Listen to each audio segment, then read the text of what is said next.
Hello and welcome. I'm your host, Wimlu. You are listening to the Hello and Welcome podcast, which is a presentation of ToonieBet Online Sportsbook and Casino. Alex Wong is off to celebrate the start of spring in New York City. So I'm going solo here today as far as hosting goes. But this is what we have for the program. So for the first half, we're going to want to talk about the Toronto Tempo officially going to kick off May 8th season opener. It's going to be very exciting for the brand new franchise. And finally, the WNBA have sorted out their stuff with the CBA, which leaves roughly about 6 weeks for arguably the craziest launch in professional sports. To all our friends who work for the Toronto Tempo, just good luck. And we won't be bothering you too much because we know you have an incredible deadline coming up. And then, of course, in the second half of the program, we'll talk more about the Toronto Raptors, how high they can rise in the Eastern Conference. Are you buying this East turnaround? And we'll actually add another borough to our Toronto City Guide edition. We already did Etobicoke and Markham, and we got to stay in the East End because we're going to do Scarborough with one of Scarborough's very own at the end here. But first, joining us to discuss the Toronto Tempo and just the incredible 6 weeks ahead is Chelsea Leite of SB Nation and Raptors HQ and all the other places you work at. Chelsea, what's going on? Hey, I mean, I'm having a great week, so things are good. March Madness, Toronto Tempo, we're having a good time. Yeah, you are officially going to be very busy. Before we get into anything else, please hire Chelsea. Okay, you understand. I think that I've heard your other podcast appearances, and I'm stealing your line. You know, for anybody who needs any WNBA coverage of any kind, Chelsea is here for you and ready to work. Mm-hmm. Very ready. There you go. After friggin' 6 months of this, of these negotiations. Yeah, these crazy negotiations are finally over, which I think is like a bit of a relief. I don't know if you were worried that a season might be in jeopardy, or if any sort of like not lockout, but like I guess like any sort of like labor stoppage was going to happen. Yeah, take me through just the emotions of it first before we even get to the Toronto Tempo portion. Yeah, I mean, these negotiations have been happening for 16 months, so it's been, I mean, they were kind of in the background during last year's WNBA season, but then obviously the season ended and they kind of had to kick up into high drive, and yeah, there was fear for a while that there might be some sort of strike. I was telling this to someone at the Raptors game the other day that, you know, the idea of the WNBA doing like a traditional lockout, like from the league side, wasn't really plausible just because unlike the NBA, like these WNBA players have other places to go. Like they don't sign non-competes. So like the idea of locking them out doesn't really do much because they can just go other places and play and still negotiate this deal. But at the same time, they did want to they wanted to play. Like they wanted to this, you know, it's the WNBA's 30th season. There's a lot to celebrate. There's a lot of expansion, a lot of eyes, a lot of money going into it. And so it's not like they were just like, oh, you know, we can do whatever we want. But yeah, there was a period between like January and February where I'd say like the tensions were high. I definitely was not having hope that we would have a full season, was not having hope that, you know, things would start on time. And I would say probably until like March to like 11th or 12th was when those feelings started to go away, and I saw that they were actually yeah, literally a week ago, because they were actually negotiating now. Like they started doing these marathon negotiations, and that was when I was like, okay, we're gonna get somewhere, because they just didn't talk for like 2 months. Like at one point there was a 6-week period where no proposals were put back and forth, and none of that. They were just like having a holdout to see who was gonna break first, and like obviously that's the kind of stuff that happens in these negotiations. But yeah, it was literally up until they started getting in that room every day that I was like, okay, we're about to go. Yeah, I mean, I think Caitlin Clark had the quote, right, where she's like, why can't people just get in the room and talk to each other and just hammer this thing out? But again, like, you know, we'll talk about the CBA and even the significance of the CBA, because I think it is a really big landmark deal, especially for women's sports. But let's first talk about locally here, the Toronto Tempo. So, okay, season's going to happen. Season starts for the Tempo May 8th. They're one of two new franchises entering the WNBA. As you can imagine, there is a bit of a crazy schedule. If we bring up the key dates here, this is courtesy of The Shift, so I appreciate people at The Shift. But let's just run through the deadline. April 1st to 6th, the Toronto Tempo And the Portland Fire will have the expansion draft that, as you can see, has not actually been officially scheduled. But, it'll happen around then. Then free agency starts, the negotiating window from April 9th to 11th. Afterwards, free agents can actually officially sign with the team in the following week. Then, April 13th, the WNBA draft will happen. April 19th, the WNBA training camp opens. Preseason starts April 25th, and then May 8th, regular season tips off. Chelsea, just run me through this insane to-do list for the Temple for the next 6 weeks. Yeah, well, usually this schedule during this time of year is packed because you have March Madness, then literally 8 days later the draft happens, and then teams start going, and that is usually enough to begin with. Then you have this going on. I mean, we knew it was going to be very compact just the longer that negotiations went on, but I mean, you think about April 1st to 6th, there's a range there because, I mean, the expansion draft itself will likely happen on the 6th, but that time before that is for teams to submit their protection lists, for the Tempo and the Fire to kind of strategize and do their thing. During that time, there also needs to be a coin flip between the two teams to determine who picks number 6 and who picks number 7 in the draft, because we still don't know that. And then what I'm assuming will happen, and this hasn't been confirmed, but I'm assuming whoever loses the coin flip will then end up getting the first pick in the expansion draft. Okay. And then literally you go right into the free agency period and the draft, but you also have to think about the fact that during this time as well, we also have the college transfer portal, which opens for these few weeks. And so you also don't really know who is going to be in the draft until in the entry draft. I keep having to say entry versus expansion, but you don't know who's going to be in that entry draft until literally after April 5th, because players don't have to declare for the draft. If they make it to the March Madness final, they don't have to declare for the draft until 48 hours after that is the deadline. And so you have players in that 8-day span who are trying to figure out if they're going to stay in college another year, if they have availability or eligibility left. You have people who are going to transfer schools. You have people who are going to declare for the draft, and then you're also trying to do an expansion draft and free agency at the same time. It's just a lot. No, all of this seems like a lot. I cannot imagine what it's like working in the Temple front office right now. Not only are you trying to get a franchise off the ground, I mean, it's going to be busy for all WNBA teams. As you mentioned, there is this I think a lot of people are familiar with the NBA process. March Madness happens, the season's over, and then the players have 2 months to recover, work out, do, you know what I mean? There's a whole, but there's logistically, there's 3 months that happens in between. And then you finally get to the NBA draft. This is an absurd version of that. I don't even know how you get workouts in for some of these people. You don't. You just don't work them out. Okay, cool. No, so you're just there's no combine. This. There's no nothing. These scouts have been traveling all year to go to these college games and meet with these players, and they have conversations on the phone, but there's no workouts. Workouts don't happen. Okay, yeah, this is welcome to this new camp. I know a lot of people are going to be jumping to WNBA fans, especially with the Temple coming to Toronto. Just welcome to the craziness of the WNBA. Okay, you're getting a little hit of it right now. So let's break it down. So for the expansion draft, how is that going to work? Yeah, so it's kind of when you think about rules of the last NBA expansion draft, which was a while ago. But the thing is the reason they couldn't do it up until now is that the actual finite rules were in this CBA. So we don't know exactly what the rules will be, but the assumption based on the last expansion draft for the Valkyries and, precedent from the NBA is that teams will be able to submit a protection list. When it was the Valkyries, they could protect 6 players. Not sure if that's going to change based on them being two different teams. Free agents are included in that, but also people that you have drafted but haven't signed yet. So you have the draft rights you can also pick from. And then Portland and Toronto will be able to pick one play, not one player each, but one player can be taken from each of the other 13 teams. You can also choose not to take from a team. And so the issue that will be in this expansion draft, and why people shouldn't hold maybe too much significance on it, is there's over 100 free agents in the WNBA, and they don't necessarily have to sign with you if you decide to pick them.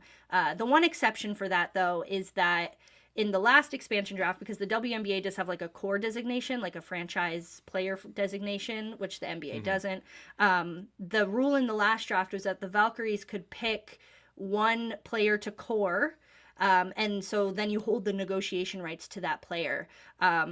In this new CBA, I'm hearing that the core designation will still exist but only for players that have less than 6 years of experience. And so they hope, like, maybe Toronto and Portland will still be able to core someone. They'll just have to be a younger player, which isn't bad necessarily. But that player does have to be a free agent, an unrestricted free agent. So luckily they have that person to choose from. Wow. But I would say from the draft, like, I wouldn't take, it's going to be a lot of rookies if they're not protected by their teams. And it's going to be a lot of people who have been drafted but haven't necessarily come over to the league. Yeah, I think for long-time Toronto Raptor fans, you probably remember the expansion draft process that happened with the Raptors and Grizzlies. Certainly I wasn't around for that. No, Chelsea's very young. Chelsea's not around for that either. But as you remember from from me reading Alex's book, Prehistoric, in stores now, you're not ending up with a great roster. I'll just say that much. You know what I mean? But at the same time, I'm optimistic because following the Valkyries last year, they were immediately successful, even though, again, the names on paper don't really jump out at you, even as an expansion franchise, and they made the playoffs. So it's it's not impossible, there is something really exciting about it. That one part about the franchise tag is interesting because it's just so you get exclusive negotiating rights over a free agent if you decide to core them. Yep. That's pretty good because Yeah. Yeah. No, the thing that the players weren't necessarily, that they didn't like about it was that, say someone like Brianna Stewart. So the rules before in the last CBA were that you could core someone twice, but it was only when they were a free agent and the core tag lasted their entire contract. And so what New York did with Brianna Stewart was that they cored her, but then she was like, I'm only going to sign a 1-year contract. So then she signs the 1-year contract, they core her again, and then she's expired from being able to be cored. This rule kind of changes it so that the veteran players kind of have a bit more control over what they're doing, and then the core designation can still exist for the league, and they can do it with younger players. Okay. But that does give you a lot of hope because, basically everyone's a free agent. Yeah, because of exactly. the new CBA coming in. Everyone was I don't want to lock myself into long-term money. By the way, how does that work? So I know obviously the CBA has increased salary basically across the board by a significant degree. Mm-hmm. If people did sign multiple year contracts, are they still locked into those? So are we going to have scenarios where people are still making $66K versus everyone else making 300? Yeah, no. So the only people on contract right now are everybody on a rookie contract. So those are 4 years long, and they still will be 4 years long. And then I'm pretty sure, I saw a stat that it was only 4 other players or something like that are under contract in the rest of the league. And anybody who's on an older contract will get bumped up. So anybody who's on a rookie contract is going to get bumped up to the rookie standard on this new contract. And then those players will get bumped up to say the league minimum on this. But it's literally the rookies and then maybe less than a handful of other people. Okay, that's fair. Okay, then free agency happens. So the salary cap has jumped significantly. I think from 1.5 to over 7 now. For the first year. Wait, just for the first year? So it's one of those deals where it will expand. So by the end, I think it's a 6 or 7 year deal. I think by the end they said that I think it's ESPN reporting that it'll be about $10 million by the end of the deal. Okay. So it's smoothing instead of the NBA when they jump 30 million and then the Warriors are able to add Kevin Durant basically for free. Okay, that's actually that's good. That's actually a very good thing because we don't want to see that. We don't want to see the Aces just randomly add someone else. Okay, so free agency happens. I mean, walk us through free agency. I mean, I guess there's a lot of Canadians who are free agents. Maybe bring some of them home. Some that work at TSN. I mean, free agency is going to be absolutely wild. It was going to be wild before it was 4 days long, and now that is going to happen. I mean, it's kind of the same cadence as the NBA where they sign all the big ticket people, and then then you'll sign people after. The Supermax now in the league is $1.4 million. The Aces have already said they're throwing the bag at Asia Wilson. Duh, nobody. I mean, why wouldn't you? What's his Mark the Raiders guy? His name's Mark. I don't know. He owns a team. People are gonna laugh at me for not knowing. But He looks the weird. guy with the hair. Yeah. The That Dumb and man's Dumber haircut, wanted, that man's wanted to pay Asia Wilson for years. Like, if he could be throwing okay. multiple Davis, someone said it in the chat. Thank you. There you go. And so that Asia Wilson's not on the table before anybody starts getting Delulu. But yeah, like you said, like when you think about an expansion team, you kind of have to have realistic expectations when it comes to who wants to come here. You also have to think about the fact that we're in a different country. That, you know, people have families, people, you know, it's a little bit more logistically difficult to come here, which I get. Also, I do want to say that Juju Watkins is entering the 2027 draft, maybe, if she doesn't use her redshirt year. So keep that in mind with your expectations, because I would like to be in the running for a top draft pick next year if I had the choice. But anyways, so yeah, free agents. I mean, yeah, you said Canadians. The only one that isn't a free agent is Aaliyah Edwards. She still has 2 years on her rookie deal. So for anybody who's like, bring Aaliyah Edwards, Connecticut's not letting her go. They traded some assets for her last year. She's a great player. They want to rebuild. She's staying there. And then you have Bridget Carlton, Kia Nurse, Letitia Amahir, and technically Yvonne Ejim, because she was drafted last year and then didn't end up staying on the roster. But I think she has a great chance of being on a team this year. I think in my head, if I were to say, like, I would want Bridget Carlton first. Yes. She's played fantastic. She played fantastic for Canada last week. She's been playing great in Hungary. It kind of depends, I think, for her, if she has the choice of, like, stay with the Minnesota Lynx, who are a win now team, or come build something in Toronto. We'll see if that's the thing. Yeah, Kia Nurse is definitely an option to come. I mean, when you think about someone who could be like the big kind of Canadian voice of this new Canadian team, that's someone to keep in mind as well. Letitia's a good choice too. I mean, she just played for the Valkyries last year, probably has an understanding of what it's like to be on an expansion team. And then, I mean, I haven't seen 100% for sure, but one of the big negotiating points was having development players now on rosters, being able to have 2 development players. And so having someone young like Yvonne Ejim or maybe someone else, you know, who's floating around the Canada basketball system come could be an option too. But yeah, I mean, there's a few Canadians they could grab. I honestly wouldn't be shocked at all if they decided to go that route and really grab someone who's going to be a good, like, Canadian advocate for this team. Yeah, I think Bridget in particular will be very interesting, right? Because she's, like, in the prime of her career, maybe even towards, like, the tail end of the prime. But, like, you would want to stick with Minnesota. Minnesota's an amazing team, provided that Fee comes back healthy. But it's like, you know, this is also, like, such a significant thing to be part of. Like, you're part of the first ever WNBA franchise in Canada. It's part of the 30th season. Like, just the excitement around it. It's just like I could see that being such a huge draw for, especially just like, I mean, Kia Nurse and Bridget Carlton have put so much time into the Canadian program that it's like, you know, wouldn't you want to be part of sort of how exciting all this is? So, you know, that would be interesting to see. So the draft then comes afterwards. So I guess we can't get the first pick or the second pick. You know, we're either 6 or 7, depending on the coin flip. Yep. Dallas Wings got the first pick again. Oh, great. Wonderful. They keep getting away with it. They're getting like the San Antonio Spurs level of luck of just in the draft. But you know what? Yeah. That's fine. Honestly, surround Paige with some good players, and we'll go take a bus together to see them in Montreal and stuff. But yeah, what's the draft looking like, Chels? I mean, 6 or 7, that's still not bad. Oh no, yeah, this is a fantastic draft. Like if you were going to be 6 or 7 in any draft, like this is the draft to be in. The next few years, honestly, Toronto's coming in at truly an incredible time.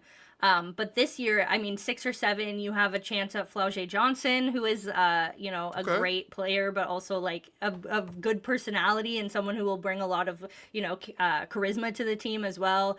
You have Tanaya Latson, who was the leading scorer last year, moved to South Carolina with Don Staley. There's a few names like, you know, Gianna Neepkins, who is on UCLA right now, going for a national title, trying to beat UConn out for that. Unfortunately, we probably won't be in the running for AZ Fudge. She's probably going to go first. Yeah, probably. Yeah. And then, I mean, what people don't understand with the WNBA as opposed to the NBA is that these players have to play They have to be at least 22 to enter the draft, and they also have to graduate with their degree. So you're not getting players that are, in their first few years. Like I saw someone in the chat say Audie Crooks, who I love, but is not eligible this year. And so you kind of have to think about that too. But yeah, in the end, you're getting like really developed, really smart, high IQ players. And this draft, I mean, the parity in women's college basketball right now is nuts. But when you think about the next few years of, Sarah Strongs and Michaela Blakes and all of these, like those are names to keep your eye on because Toronto will probably be in the running for some of them. And those are generational level talents. And when it comes to the 6th or 7th pick this year, I think you're getting a solid player. You're getting someone who has a lot of potential, someone who's been probably in a winning situation in college. And yeah, we'll probably be very excited to be like, kind of the face of the franchise for the first year. Okay. Well, I mean, this is reminding me of like when we were at Sandy's introduction press conference, and she did go out her way to say, I've never missed a playoffs in my career. So are we going to have like a tank debate in year one? You never know, man. It's my least favorite debate in sports is should we tank, but it's also it's more fun. And now don't get me wrong, there's no really tanking in the WNBA because one, it's 2 years of records that you're taking into, so Toronto probably won't even have like the best chance after this year. But I mean, there's going to be 15 teams, 8 teams make the playoffs. It's still competitive. Like you have these teams that are out of the playoff race, but they're still like, Paige Beckers last year was on a lottery team, so it's like the basketball, it's not like the NBA where it's like, oh, the lottery and you're watching, basketball that is questionable. It's still very good basketball. No, that's good. That's honestly good to know because like, yeah, you don't want a scenario where you're having to watch, Jordan Nwora pass the ball to Jonte Porter. Like we had in recent, we were there in person to see some of that Been stuff. there, done that. There you go. Enough tanking for Chelsea, okay? Please, come on. Let's see some winning. Let's see some winning in this city. And then then you got training camp, then you got preseason, and then the regular season tips off. I'm really excited to actually see the action, but as you can imagine, this is just going to be a whirlwind of a schedule for everyone involved with the Toronto Tempo. I actually want to talk to you quickly about the significance of the CBA, whether it was a fair CBA and sort of just the progress in general. But first, this segment is brought to you by Lotto Max. So, want to call all Raptor fans, okay? Lotto Max and the Raptors have officially launched their Max Contract fan contest where one winner will be given the chance to call the shots and personalize their own prize worth $50,000. What prizes can you choose from? Well, how about 2026, 2027 Raptors season tickets or courtside tickets to 5 games next season, or a chance to attend all home playoff games this year. Visit the Raptors app to learn more, enter today, and don't forget to opt into our emails to hear about future chances to win. No purchases necessary. 18 plus. Ontario only. Ends March 29th, 2026. Grand prize winner to select one prize from years of Tier 1, Tier 2, Tier 3. Visit the Toronto Raptors app for full contest rules, prize details, and how to enter. You can also find the link, by the way, in the description of this episode. Okay, Chelsea. Let's talk about this CBA because there's so many details and points to sort of get to. But I think on the broad, sense of it, what is the significance of this CBA, not just for the WNBA, but even women's sports in general? Yeah, I mean, up until now, we were kind of operating in a system where these players weren't exactly being treated as professional athletes. To the full extent of what they deserve. When you think about in 2025, we're talking about the old CBA, it was not in code in the CBA for teams to have a team hired physical therapist. And so the players would be going and getting treatment out in the outside world and then coming back and and don't get me wrong, teams did do it if they wanted to, but they didn't have to. Right. And so that's just like a small example of things that weren't technically in the CBA. The WNBA didn't have any sort of retirement structure. They didn't have, just simple benefits. I mean, when you think about, I was talking about this a few months ago on a podcast, and we got into a discussion about how women, like, of course we want equality, but also it's also about equity. Like, women have Hmm. different needs than men, and that's something that you have to think about in these CBAs. You have to think about maternity leave, parental leave. You have to think about family benefits. A lot of the fact that, a lot of these players are the primary, parent or single parent, or, and so you have to think about the benefits for that family too. Of course. And so this CBA not only gives them a huge pay raise, which is obviously what we wanted, and it goes into revenue share quite a lot, and but the other more historic thing, as we'll learn as more details of the CBA comes out, are going to be those little things of finally having retirement, finally having teams be forced to hire physical therapists and athletic trainers and all of that doctor, all of that stuff. Hmm. Finally having I said retirement benefits, housing benefits, mental health, not insurance, but like mental health benefits, and all of that stuff, right? So it's the little stuff that is going to go into the everyday lives of these players, and the fact that they are finally going to be treated as professionals, the fact that teams are now going to have to invest in practice facilities. We're not going to have any more, teams training at the community center and get kicked out for birthday parties, which has happened. I'm not just making that up. That happened. Yep. I can tell Okay. the story if you want me to, but yeah, it's like it's less about, I mean, it is about the money, don't get me wrong. It has to be No, for about the sure. money. Yeah. But it's But also about the treatment of these players and them being hmm treated like professional athletes, and not just like charity cases, and them being like, oh, you should even be, because even in the last CBA it was like, oh, you should, just be happy to be here kind of vibes, where hmm now it's like, no, like, we're significant money makers, we're yeah. significant products technically for this business. Like, you need to treat us the way that other people in other professional leagues are being treated. And I mean, the trickle effect in women's sports, we're already seeing it with the NWSL, which Hmm. is the soccer league in the United States, who had another big CBA come through a few years ago. It's just going to continue to trickle through these leagues that are coming up. The PWHL is a big one. The minimum Hmm. salary in the PWHL is like $33,000. Like, it's wild. To live in So hopefully Toronto, this, yeah, yeah. they better So have roommates. I literally, so it's like, yeah, it's just going to continue to trickle into other Yeah. sports and other leagues. And I mean, the WNBA has always kind of been at the forefront of these conversations and these movements, and this is Hmm. just an example of that. I was gonna say I was really happy you brought up the last point because like WNBA is like one of the longest running women's sports leagues, and it is something that people look towards. And I think especially now, like you know, eh, so like we travel to the U.S. a decent amount just to like cover like sports or even just visit family and stuff. And you like turn on the TV in your hotel room, and you watch it, and it's just like there's as many commercials on for like Steph Curry and Giannis as there are for like Aja Wilson and like Caitlin Clark and Paige Beckers. Like you're seeing them on your screen all the time, and I think whatever. Again, it's all players play for the love of the game first and foremost, right? And of Yeah. course, there's like a fair compensation that comes with that. But if you think about it, like let's if you took like I guess Caitlyn is like the top end sort of like idea of this, but it's like if you took Caitlyn and you're like, okay, who is your employer?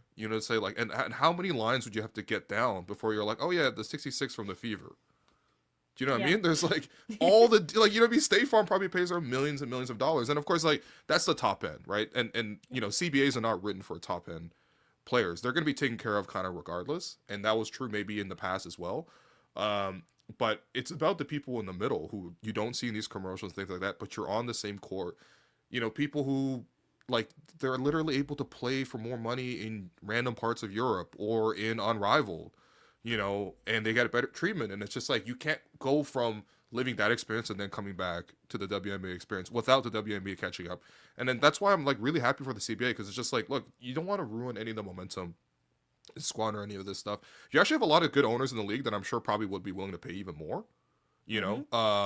And I actually would think Larry would be one of those people Mm-hmm. in terms of just ownerships in WNBA group. But again, like you just have to pull the whole group forward. And I think the one part that's particularly interesting is like players were receiving 20% of gross league revenue. That's something that I think players and I heard Brianna Stewart talk about this too. But it's just like, well, it's like this directly ties you into the growth of the league. And I think for a lot of players, when they see the equity of the league grow, they don't feel like they grow along with that, even though they're doing a lot of the work.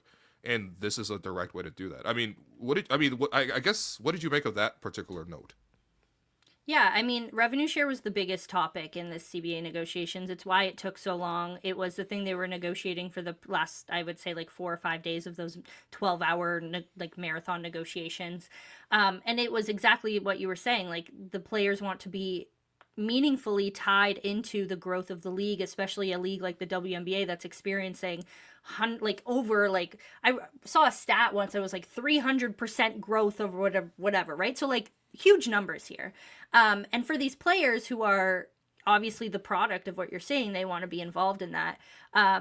It's so significant this time because in the last CBA, there was so much kind of hidden about what the revenue share, like basically how the system worked is that the WNBA was like, okay, we will give you revenue share if we hit a certain target of money made or growth. But they also weren't forced to share what those targets were or like if they were hitting them or any of that stuff. And so literally 2025 was the first year that the WNBA was like, hey, we hit the target, you get revenue share. But then like nobody knew like how much it was or like what was going on. And so that was the biggest. I know, it's like it's wild to just like read because you're like how and apparently they're allowed to do that. So yeah, this was such a big thing in the negotiations because they were like, we want it written down, we want a percentage, we don't want it to be hitting, we have to hit certain targets that you're not telling us what the targets are. Yeah, of course. And so that was the biggest thing. They wanted it on gross revenue and not net revenue because they wanted a share of the entire kind of thing. And so, yeah, they did get revenue share for the first time in 2025, but like nobody knows what the target was. Nobody knows, any of that.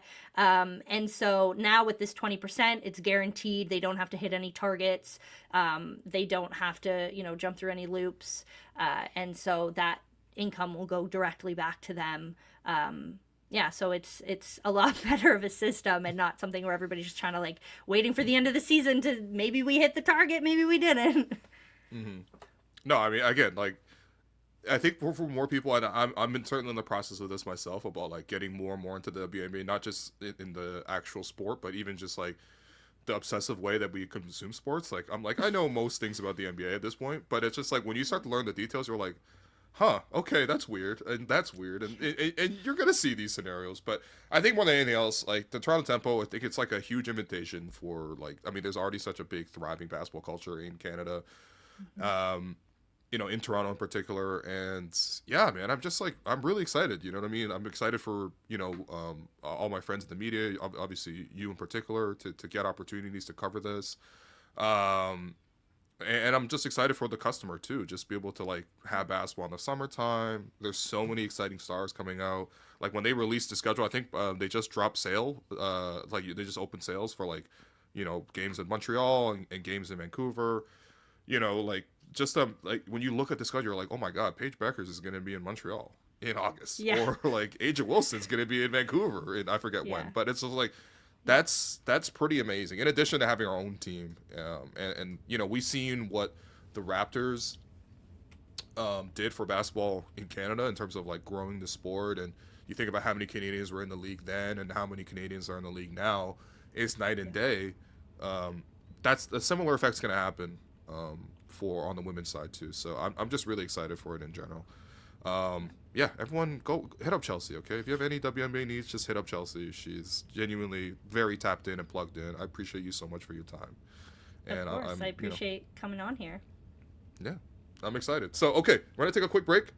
And then when we come back, we'll bring in Joseph Casciaro to talk about the Toronto Raptors. But first, we're going to make the chill choice, my friends. Guys, let's make the chill choice, okay?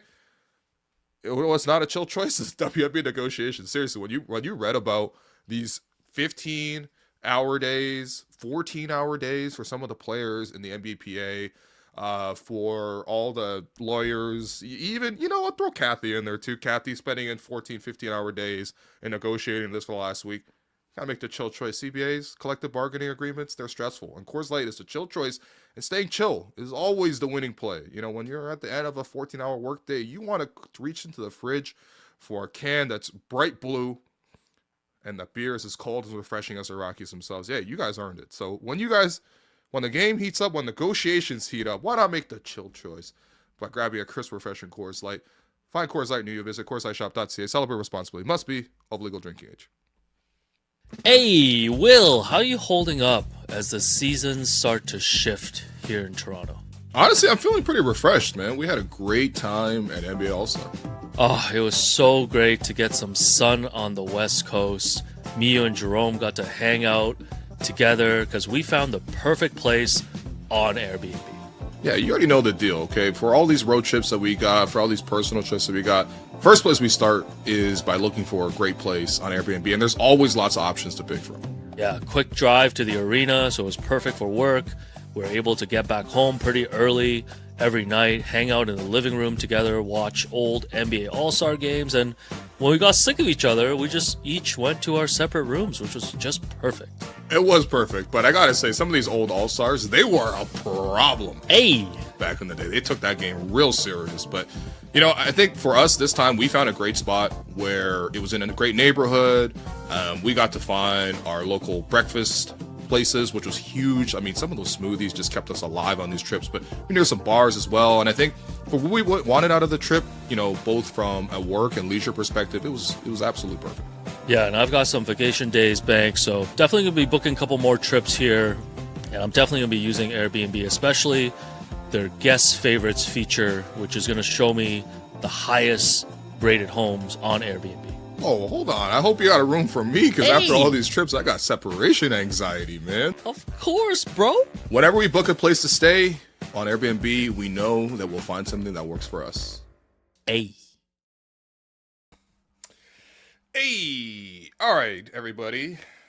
We're going to move over from the WNBA to the MNBA. Now, I do love when people use the MNBA denomination. It is very funny to me whenever it gets said. Anyway, we're going to talk about Toronto Raptors, and we're going to bring on Joseph Casciaro of theScore. As soon as Alex booked vacation, he made sure to first book Cash for today. Cash, what's going on, doggy?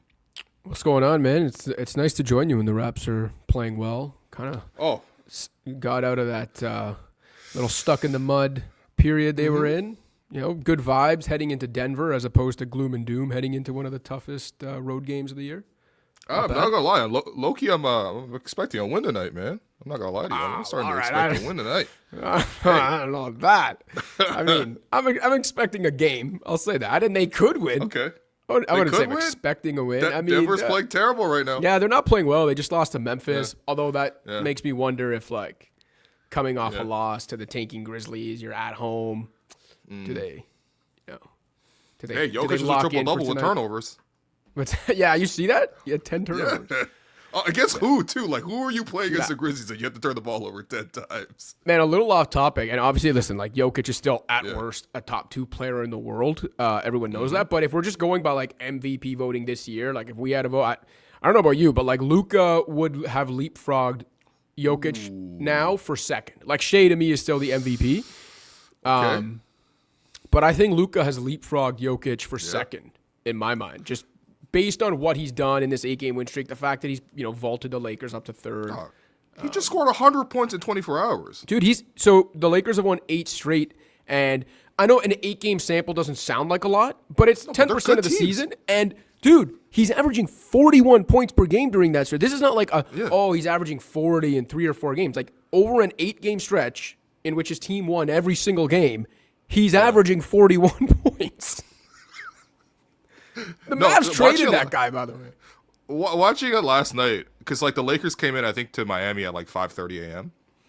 So they're playing the second half of back-to-back. They're in Miami as well. And I'm like, Miami's going to play fast. That's their whole thing, right? They're going to play fast. So I'm just like, man, they might just run the Lakers out the gym. You know what I mean? And then watching Luka, I'm like, this guy's not even running. He's just walking around. And then he ended the game with 60, including a step-back three on the sideline with no room whatsoever. Everybody's flabbergasted. They're chanting MVP for him. I swear it was louder for MVPs for him than it was for Bam Adebayo's 83, by the way. So I mean, understandably and deservedly so, because I mean, we're not going to get into that, but Luka's 60 more impressive than Bam's 83. Hey, come on now. Luka becomes the first human being since Wilt to score 100 points in 24 hours in the NBA. There you go. I like that. Yeah, he did over 2 games. Anyway, speaking of the Raptors and this turnaround, so here we have Mamu's comments. I transcribed them. This is courtesy of Kayla Gray, who reported this in the broadcast of the Bulls game. And Mamu said, quote, this is about the Pelicans game kind of waking them up. He said, quote, it just woke us up, and sometimes you need that. I feel like we were sitting at the top 5 spot for so long, we got way too comfortable. We didn't see the adversity creeping up on us, all the other teams creeping up on us. That woke us up. And this is going to change how we really approach the rest of the regular season. Joseph Casciaro, do we need to thank DeJounte Murray for waking up the sleepy Raptor team? I mean, maybe, because I was apoplectic watching what happened to Jamal Shed and not having any teammate throw in hands, like, stung me on a level that I know you'll understand, Will. And I know people are like, played wow. so many games together. Like, you're my captain, man. The captain will never let that happen, man. Never. Like, with quickly being the only one that even kind of went over there haphazardly. Like, again, we don't need to relitigate that, but I do think maybe the way the Raptors failed to react to that moment, the way Darko, apparently held them to account afterwards, I think probably woke them up on some level. But I think there was a turning point in that Phoenix game, because if we're being honest about it, I wouldn't say they came out, super focused and playing great ball early in that Phoenix game. And that was the first one after the DeJounte Murray incident. It was, late third quarter, kind of fourth quarter of that Phoenix game where something seemed to click on the court. And they've carried that momentum nicely into the last couple of games. Obviously, the way they took care of business in Chicago, even though the Bulls stink and are tanking, I thought that was impressive in and of itself. There was no doubt at any point in that game that the Raptors were going to run them out of the building. Obviously, the win against Detroit. So, yeah, I think they've hit a good stretch there, and I think it's possible that New Orleans game woke them up a little bit. And to Mamu's point as well, kind of seeing what's going on around them, right? They're like, the East has changed, and everyone was calling a wide open East, and some teams disappointing and this and that. It's still true, but it no longer looks like the wide open East where the Raptors are going to coast to the playoffs. Like, they're going to have to fight for this. They're going to have to hold off teams to even stay in the top 6, and it's possible they'll have to fight in the play-in. So, yeah, I think they've gotten a wake-up call in more ways than one, and so far this week they've responded. Yeah. And I think just the sense of urgency, I hope it sort of lasts, because, you do have to turn your game up to another level. The Raptors got up early on the season, and, they did kind of, play 500 ball and maintain that same edge. And, whatever, that's going to happen. They had injuries, RJ, Jakob, they had a harder schedule, all that kind of stuff. But, every team has, some version of these problems, man. The Raptors actually have it pretty good this year. Your top 2 guys are healthy, available. Both of your starters are available. You're healthy at this time of year. I mean, would you rather trade places with Philadelphia, who don't have Maxey, Embiid, or Paul George? Would you rather trade places with Detroit even right now, losing Cade Cunningham to a collapsed lung on a very innocuous play for the last month of the season? You know what I mean? They're actually in a really good spot. But at the same time, you can't just be happy to be here. And I felt like so much of the season, a lot of the sense of watching the games were just oh, we're happy to be here. After losses, Darko was I'm really proud of the guys. And I'm just nah, man, we got to get over this. And if what it took was to get embarrassed like that, then, so be it. You know what I mean? So, I was going to ask you how good are the Raptors when they're actually locked in, but I think they're really going to answer that tonight when they play the Nuggets. So, the answer answers itself, but give me your take before we go. Listen, I think they're a solid team that is very much what their record and their place in the standings suggests they are. And I don't that's not a criticism. They are, probably a 5th to 7th seed in the East. And if you look at overall, they're somewhere between the 10th and 12th best team overall. And again, that sounds underwhelming, and maybe it sounds like, you're stuck in the middle. But given where they were, given what this season was supposed to be, I think if someone had told you that coming into the year, a lot of people would have taken that, and the Raptors 100%. Included. So I think they are what they have looked like. You know, they are what we thought they were, as I was a Dennis Green, Cardinals coach back in the day in the NFL, said after I think you're Dennis Green right now, dog. No, they are. Yeah, the green screen behind me. Sorry, I was filming. They are who we thought they were. But yeah, the Raptors very much are what they've looked like, I think. And there's been some ups and downs, but they've settled in as a team that's probably going to win mid-40s, high 40s on the high end and be like a low playoff seed. But that's okay. That's okay. Like their ceiling for this year, and maybe beyond, but that's actually their ceiling for this year. So yeah, and that again, that's fine as long as they don't back themselves into a corner where that becomes the ceiling over the long term. That's when the problem arises. And I'll say too, like I still think, as much as we're saying they have this ceiling this year, and like everyone knows that they're not contenders this year, I do still think there's the potential to make a little bit of noise in the playoffs, maybe, and find themselves in a really competitive first-round series, depending on how the matchups go. Like, say, I mean, I don't think Detroit's going to fall off that bad without Cade, but say, I don't know, Detroit really sinks without Cade and ends up in, like, the 2 or the 3. The Raptors are the 6. Cade's not 100%. Like, the Pistons are vulnerable. The Celtics, obviously should be good at full strength, but even, like, the Knicks and the Cavs, like, no one's picking the Raptors in that series, but... No. These teams that a lot of people thought, like New York and Cleveland specifically, were kind of untouchable in the East, are vulnerable on multiple levels. So just because I'm saying there's a ceiling on the Raptors season and they're not contenders doesn't mean I think it's just going to be like a sweep or a gentleman's sweep. And I also think the Raptors getting healthy at the right time helps too, right? Like RJ looking a little more like the player that was so invaluable early in the season. Even Brandon, like... Ingram had this weird kind of lethargic 7 to 10 days, and I don't know if it was like a hip issue or he just was sick. I don't know. He just didn't look right? And the last 3 games since then, he's looked like the Brandon Ingram that really unlocked things for them offensively early in the year. So Pirtle looking the way he has is huge. Oh, man. Just being, having that bounce in his step, being the solid two-way center they need him to be. If all these boxes are checked, even if they are the 6th seed, they go into the playoffs at least with some excitement about like, all right, let's see how they handle this. Yeah, for sure. I think that's all we wanted from this year, really. It's just like, can you play up to the potential? Show us that you're actually capable of being a winning team. It's not easy to go from we're tanking to we're winning. Like, it's like one of the hardest jumps. And I think it's okay for a young team to be sort of in the middle because you're sort of building up towards that. And again, like, I know people have like, like they're obviously maybe the core of it is in their prime, and so it doesn't feel like they're going to keep growing. But like, I do believe there's like more upward trajectory. Like the Raptors are clearly not on the downslide for any of it. And of course, in terms of how to evaluate, I mean, the most important thing is how do the guys play in the playoff setting? Because that's when you know what guys rule or not. You know what I mean? Like, remember Gary, for example, not to pick on Gary Trent Jr., but remember Gary had his career year in Toronto in the year the Raptors won 48 games, go to the playoffs, and they're hunting this guy every play, right? And it's like, okay, we probably can't move forward with him as a long-term piece.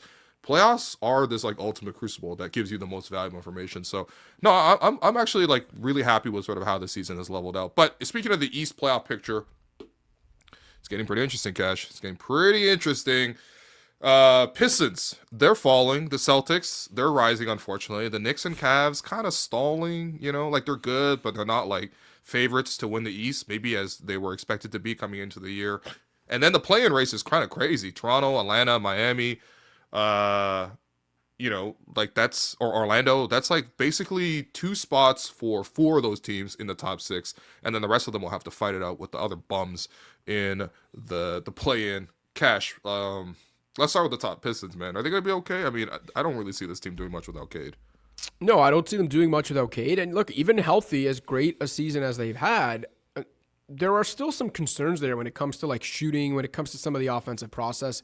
Even Cade, for as great a year as he's having, a guy that probably could have finished top 3 in MVP voting when all was said and done, there are still some limitations with his game. Like, he's improved as a shooter, but he'll still turn the ball over too often. There are still things in crunch time where if the shooting isn't there around him, if Cade's turning the ball over, like they're gettable, right? And you take Cade out of the mix, and then you end up with like maybe a worse matchup for them in the first round. I definitely think they're vulnerable in ways that the average 1 seed on pace for 60 wins wouldn't be.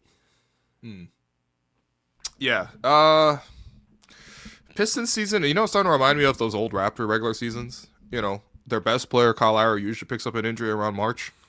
Yeah. And then people are like, they look vulnerable at the top. And yeah, Pistons, just welcome to the fact they even have Dwayne Casey working for them. So, I think he can share his experience. Come on, man. Sorry, Dwayne. One of the nicest human beings we've ever covered in Toronto. Celtics. Those goddamn Celtics, bro. Yo, to me, that's the team to beat if they're healthy. Like, getting Jason Tatum back, even if Tatum is like 75% of peak Tatum right now, Still amazing. you're still, like, they've still added a guy that can be an elite shot creator, shot maker, elite wing to pair with, career year Jaylen Brown, who now doesn't have the same burden on his shoulders, the same offensive load. We know what that team does defensively. We know how psychotic Joe Mazzulla is and what he demands of that team on, forget every game, every possession. Yeah. Like, they're just so solid. Derek White's still one of the most underrated players in the league. They're so solid. They're so balanced. Just having Tatum there, even if he's not at his best, gives them another shot creator, another elite ceiling guy, another scorer. I just think if everyone is healthy going into the spring, I don't think I wouldn't pick any team in the East to beat these guys 4 out of 7. And it's nuts that we're talking about this when this is supposed to be the gap year. Dog, this is the most impressive thing about the Celtics, beyond the fact that they have Tatum and Brown, is they have hit on basically every move. They've either gone neutral or hit on every single move they made for like a decade. It's and nuts, it's like, man.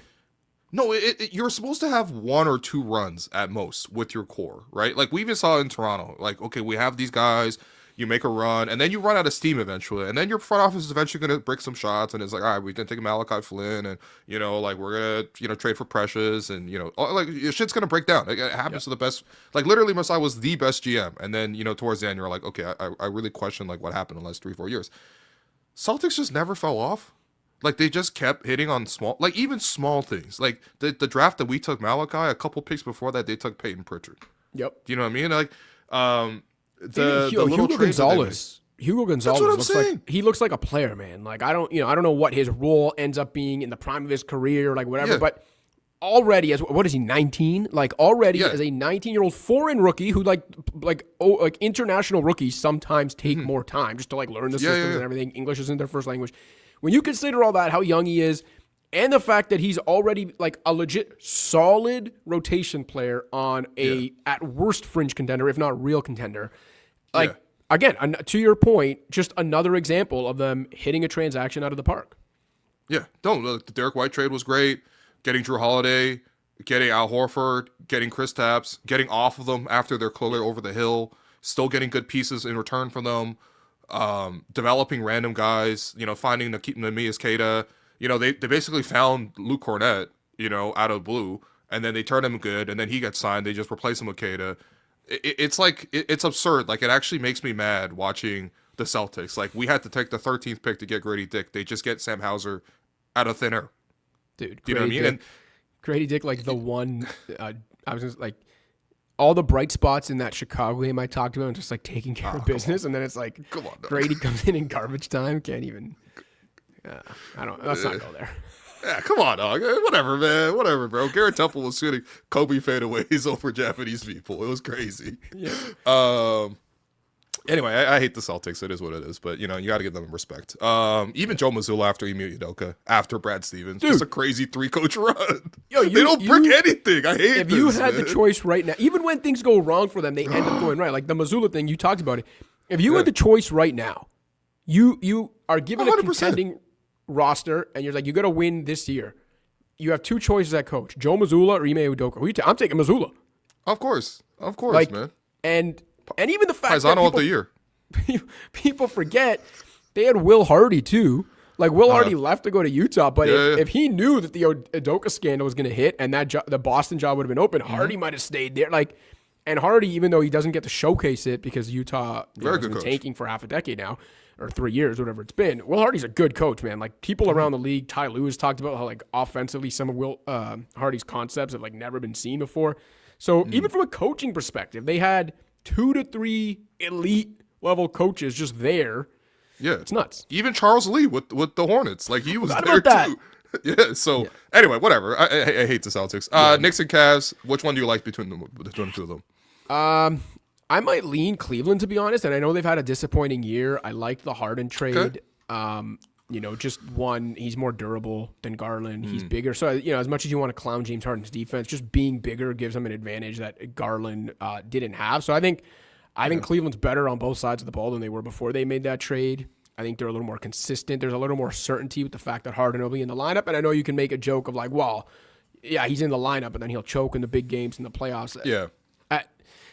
Given that Donovan Mitchell is the guy there and what Harden's role will be there, and I still like that team. Not to win the East, I'm going with Boston. But if you were just asking me between them and New York, as much as I love Jalen Brunson and I think what he's been able to do as an undersized one-way guard in the playoffs has been pretty incredible. Like he remains amazing. It's not like he becomes a net negative in the playoffs. If anything, his game rises, which is very rare for that mold of player.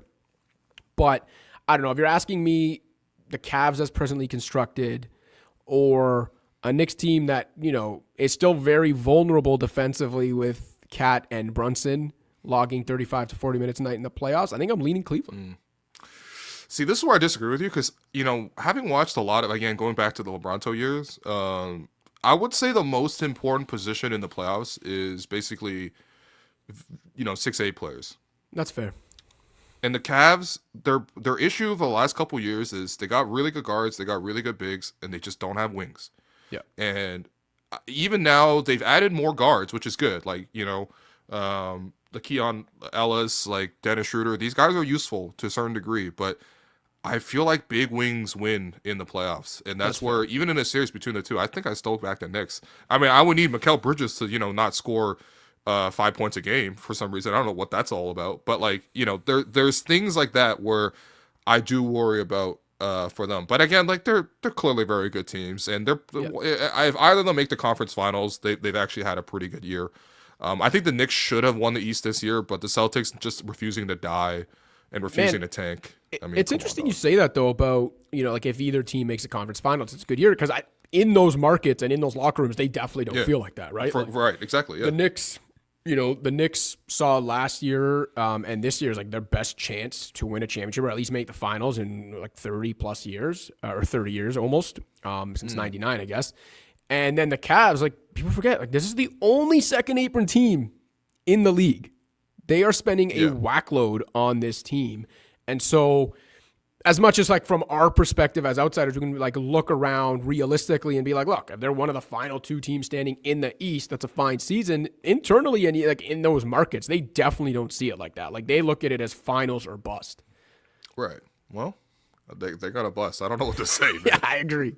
They're at the blackjack table and they got 17. You know what I mean? Like it's, just, hopefully Anastasia's not dealing, life. Man. Hopefully Anastasia's not dealing. Come on, man.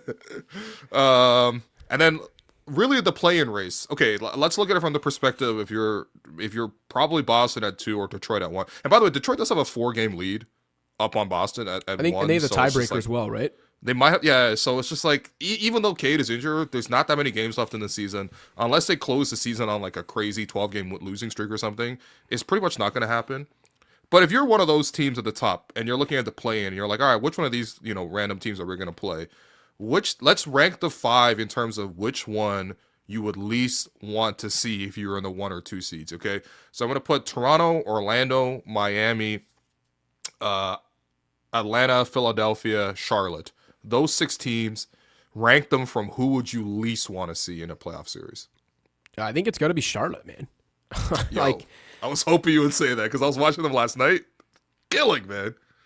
Yeah, they have been, very good for a while now. Like basically since the calendar flipped to 2026, they've been, I think, the second best team in the East and like a top 5 team overall. And if you just take the whole season into account, even when you include how bad they were to start the year and how injury, when they were banged up and stuff, they still have a top 10 point differential overall. I think they still have almost a top 5 offense. Like this team can score. Their defense has gotten better. Brandon Miller coming back changed everything for them. Oh, man. Con Knipple is like the perfect connecting piece between Brandon Miller and LaMelo Ball. Just kidding. Yeah, I got that. Yeah, come on, allegedly. Come on. Let's not get sued here. But yeah, like Brandon Miller has been great. Knipple's the perfect connecting piece between those guys. LaMelo, for as much as he'll still make the, odd brain dead decision, maybe like once a quarter, I do think he's actually cut those plays down from his, previous years, from earlier in the year. He's making more of what people would call like winning plays. They've got like underrated role players that are legit positive impact guys like Moussa Diabate. Like they're just a solid team. And if you like, basically everything except their actual record suggests that they are better than all these other teams in the play. Like they've been a better basketball team than the Raptors, than the Heat, than the Magic, even if their record doesn't show it yet. And so, I don't know, you get in a playoff series with those guys, with the way they've been playing, with what they can do on both sides of the ball, with like Knippel's game-breaking ability as a shooter, Brandon Miller in that kind of big wing role that you were talking about, how important it is in the playoffs, LaMelo, like a locked-in LaMelo, and what, like, I don't think you want any part of that team in a playoff series, especially in a first-round series when you're a top seed with a lot of expectations and that team's playing with house money. Yeah, that team would scare me the most, and it's not close. Yeah, Hornets-Pistons, I think, is probably my favorite matchup in the first round of the Eastern Conference. That would require Charlotte to win the first play-in game and then lose the second one or something. But whatever. Like, if we can get that somehow, it'd be great, because obviously they had to fight, too. So, they could still get to sixth. They could still get to sixth. It's crazy. Or fifth, besides I don't know, how many games back of the Raptors are they? 3? 4? With the tiebreaker? Yeah. The Raptors should hold them off, but Charlotte's only a couple games back of sixth, I think. Yeah. Like they can very much. If the season was 90 games long, I'd be worried. But 82, I'm relatively chilling.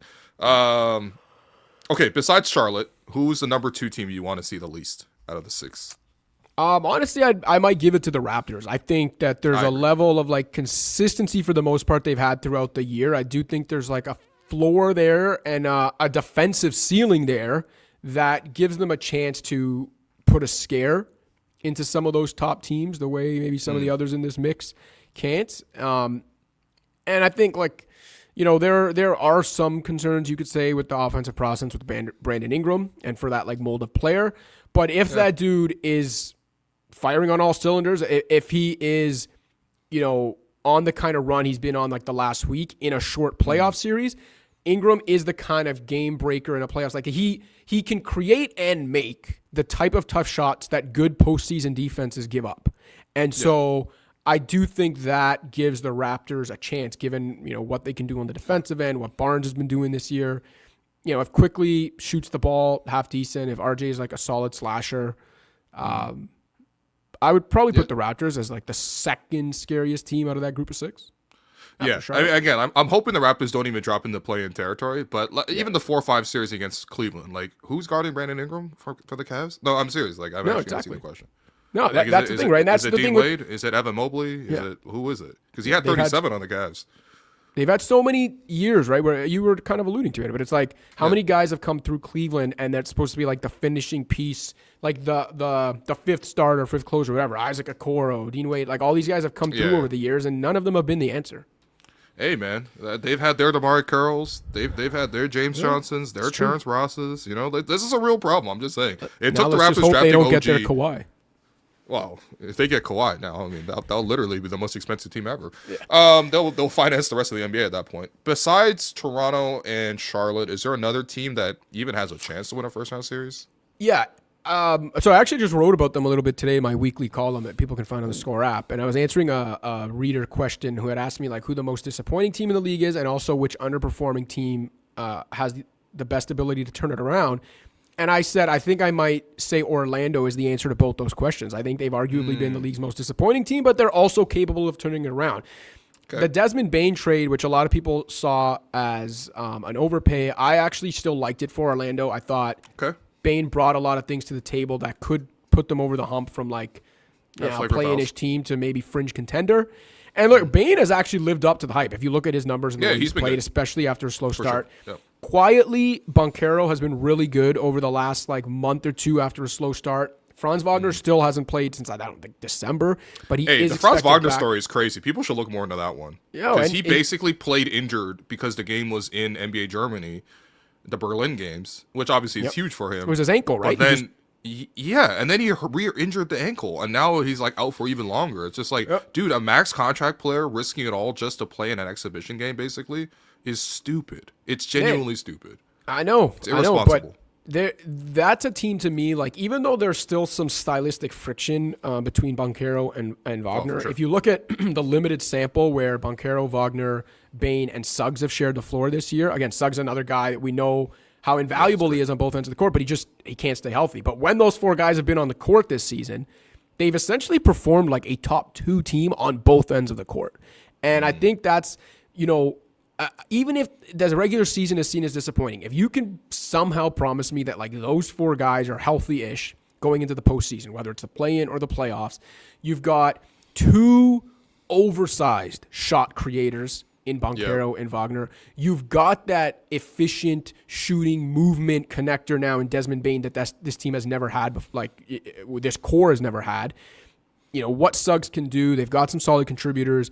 Role players like Wendell Carter and Anthony Black and Tristan Da Silva, you're not writing home about these guys, but if Black's been really good this year. If they're your 6th, 7th, 8th guys in a playoff series, I just think once we get past Charlotte, Toronto, if you're asking me between them and Miami and Philly and Atlanta, who obviously is playing extremely well, they've won 11 games. I think Atlanta's got the rosiest outlook going forward because of that Pelicans-Bucks pick too.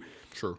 But if you're just asking me this year who should scare top East teams out of Orlando, Atlanta, Miami, Philly, I still think it's Orlando. Yeah, because Miami, despite the 11-game win streak, Atlanta, despite the 11-game win streak, I don't know. And then Miami, you just look at the talent on paper, it's just like, that separating level, I mean, Spo being a big factor. And then we're not even talking about Philadelphia because, they're probably going to drop into 10th at this point.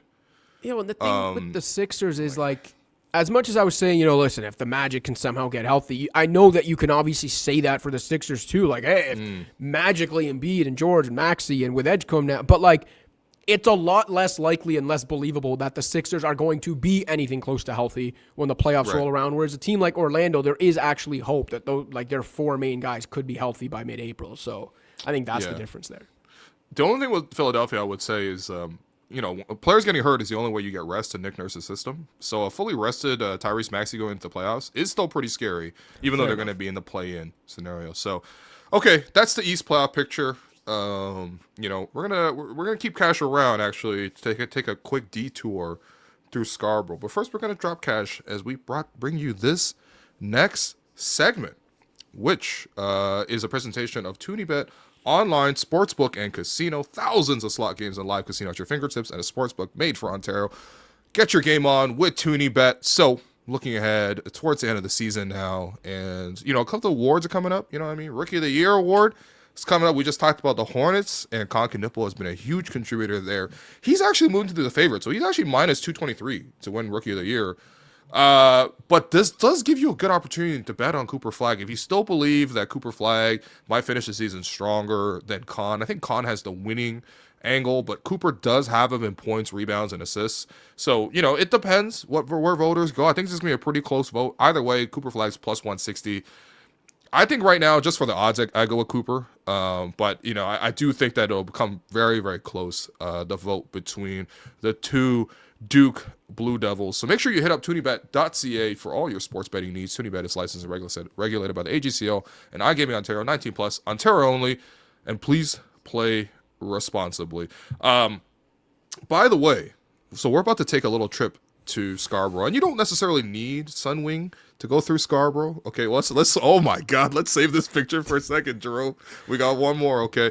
But Sunwing, you can go Sunwing and go to some sunnier destinations than Scarborough, with all due respect. So this presentation is from Sunwing. Sunwing Vacation helps Canadians save more, and they can do more on and off the resort with an all-inclusive package that bundles flights, hotels, and transfers into an easy price, which includes added perks such as complimentary airport transfers. I'm not gonna lie to you, it is so convenient.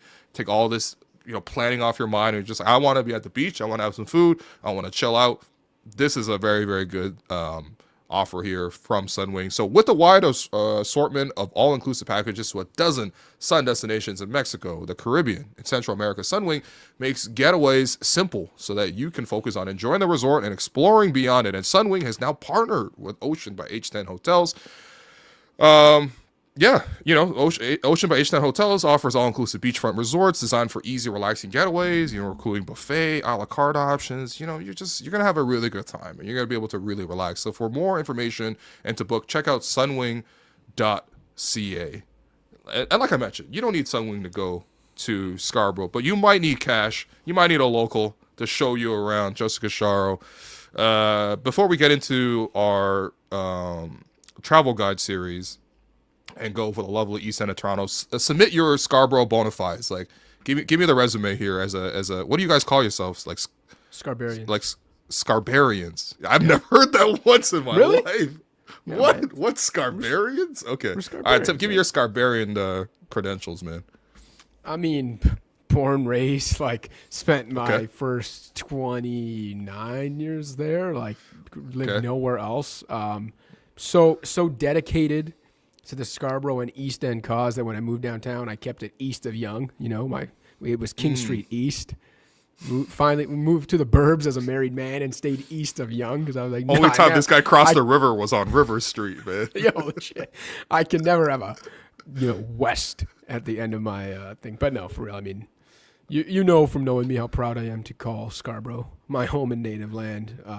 Love the melting pot nature of it. Yeah, speaking of the melting pot nature, Jerome, this is where we should bring up the photo, which I've never seen myself. But Cash, can you read the shirt and the context around it, please? From Bamberg with love. I believe, I don't want to get this wrong, I think it was Scarborough Spots that had this series of shirts. I think it was them. Anyway, and they just had like different neighborhoods, specific neighborhoods in Scarborough highlighted, and they had this shirt, which I loved so much because Bamberg, for those that don't know, is a little area in North Scarborough where I grew up. There's a plaza there called Bamberg Plaza. There's a street, Bamberg Circle.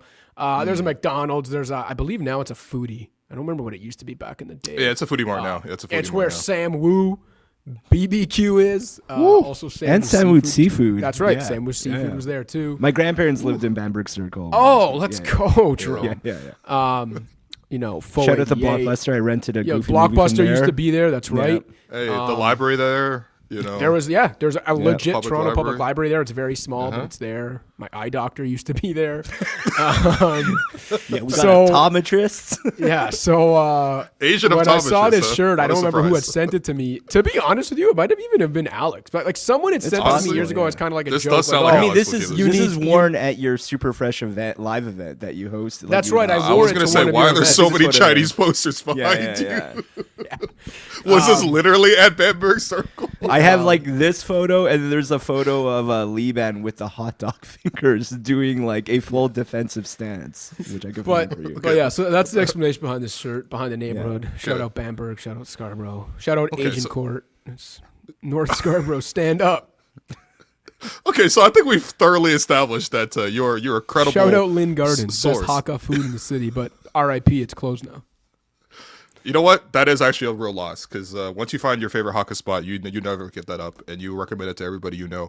So anyway, we've established clearly, without a doubt, that you are a credible Scarbarian, which is a word I've just learned, even though I've grown up in Canada all my life, basically now too.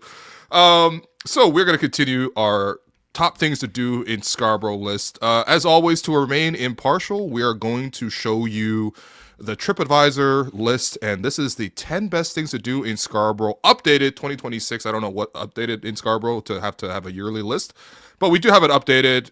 Cash, please just offer your commentary. Tell us like what to do at these spots, what really to do at these spots, and we'll get it kicked off here. Okay, I gotta remove a couple other things. Jerome, how do I add this to the stage? For some reason, it's not letting me add to the stage. There we go. Okay, top thing to do in Scarborough, according to TripAdvisor. Number one item, Scarborough Bluffs. Yeah. Take in a spectacular view of the waves from these 100-meter cliffs. Joseph Casciaro, talk to me right now, man. The Bluffs is where it's at, man. If you grew up in Scarborough, you know about the Bluffs. You've probably done a bonfire on a late night in the summer. You've probably done the beach there. I guarantee you that if you took a picture of the Bluffs, I mean, there's one there, but even if you took a picture of the beach, whatever, in the summer, and you showed it to someone who's not familiar maybe with the Bluffs, not familiar with Scarborough, not from Toronto, and you just showed it to them and asked them like, oh, where in the world do you think this is? They're going to tell you it's like the Caribbean or something. People are so unaware of the hidden gem that is the Scarborough Bluffs. And I really mean that. Like, I'm not even saying that. Like, I'm saying that earnestly, right? I'm not saying this ironically, man. It's a hidden gem. It's beautiful. People don't realize that it's in Toronto, that it's in Scarborough. You know, you go through Motel Row on Kingston Road, you would never realize that what should be like the eighth wonder of the world, man, is right around the corner. The Scarborough Bluffs. It's like the best place for, to take dates when you're young. It's great. Look at this. Look, tell me, is this not the Amalfi Coast? I mean, come on. You know what I mean? I think that's Positano right there. Southern Italy, Southern Scarborough, same shit, man. True story.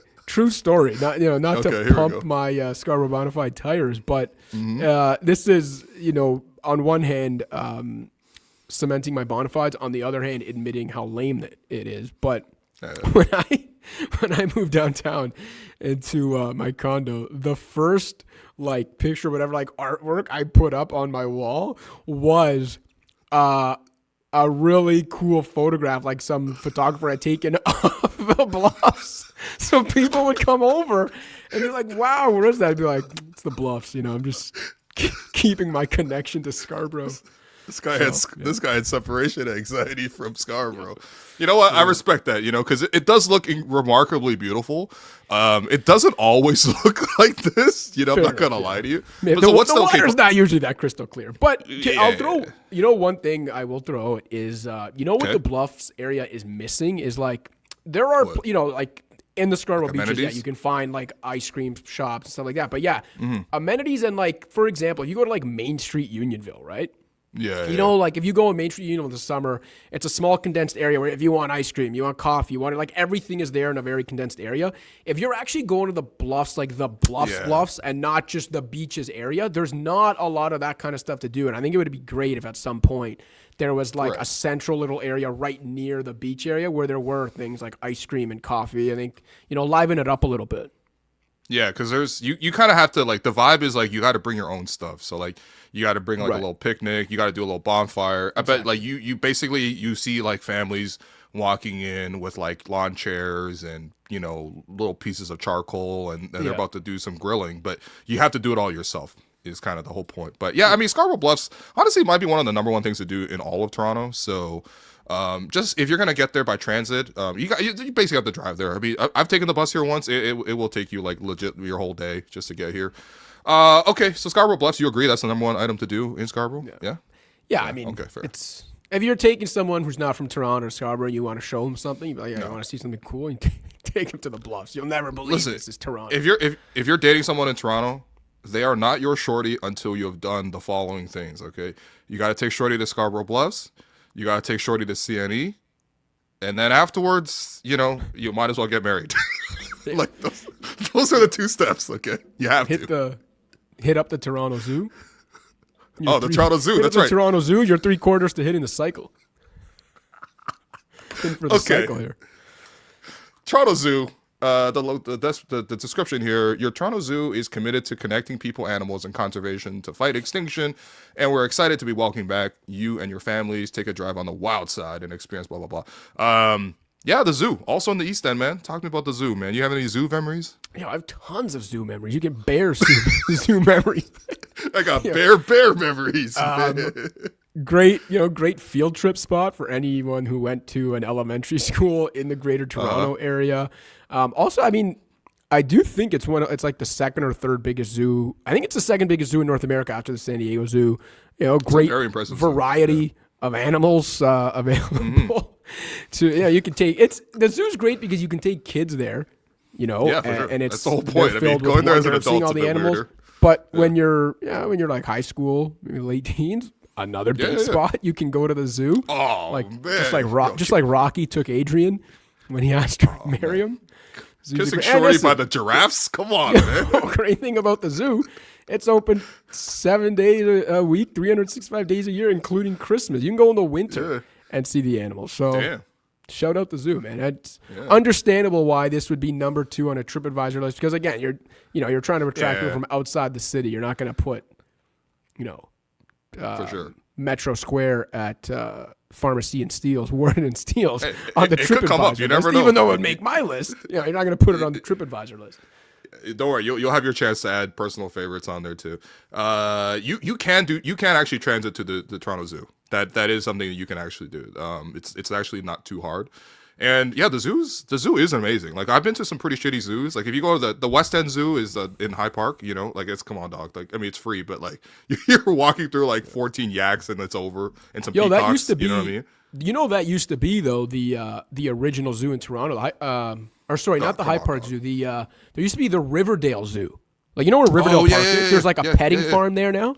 That actually used to be like the zoo for Toronto. Like my mom says when she first came to Canada from Italy, her grandfather would walk her there because it was like the zoo in Toronto until the Metro Zoo was created in Scarborough. So a little fun fact. Well, I mean, this is genuinely a very impressive zoo. You can see like genuinely like very, very rare animals and stuff like that. I guess that's what a zoo is for. Bluffers Park. I mean, this is basically just an extension of Scarborough Bluffs. I don't know if you have anything specifically to add to Bluffers Park.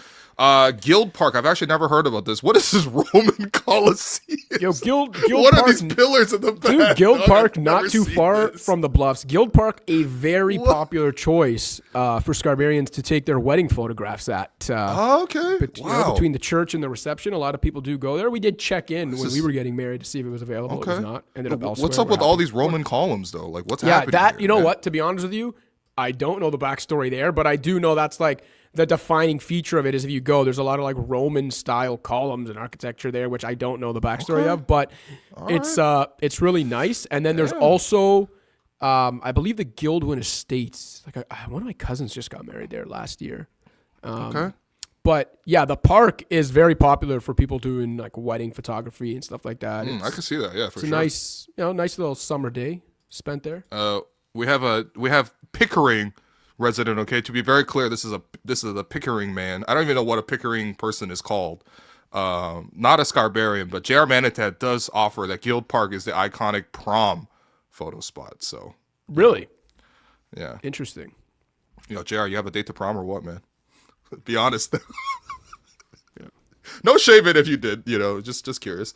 Okay. I'm gonna have to check out Guild Park. It's actually one of the few places in Toronto I've never been. I've never even heard of this place. So, but I mean, again, I grew up on the west side. Rouge National Urban Park. There's gonna be a lot of parks, man. You know, it is what it is. It's TripAdvisor, but Rouge Park, probably the biggest park in Toronto. Like even bigger than fucking High Park, man.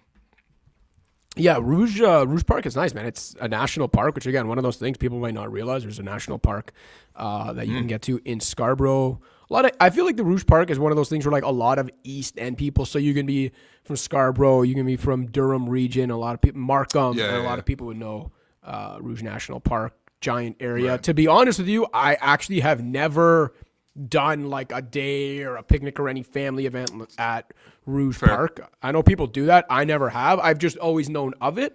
And I don't even know where like the official Rouge Park entrance or picnic area or camp area or whatever people do there is. Because like I know if you're in Pickering, you can drive and see, Rouge Park. Oh, man. If you're in Markham, you can see it. If you're in Scarborough, you can see it. So I don't know where the actual like, I don't even know what you'd call it, the entrance, the picnic area, whatever it is. Yeah, Streets are saying it's on the east end. It's by Morningside, so you got off from Morningside. Near that Scarborough-Durham line? All right. There you go. This looks like Scarborough's Pine Barrens. You know, I feel like maybe a couple bodies buried in Rouge Park. He was an interior decorator. There might be 16 Czechoslovakians in this park as we speak right now. All right, Rosetta McLean Gardens, bro. What is this? I've never heard of this. Legit, I've never heard of this.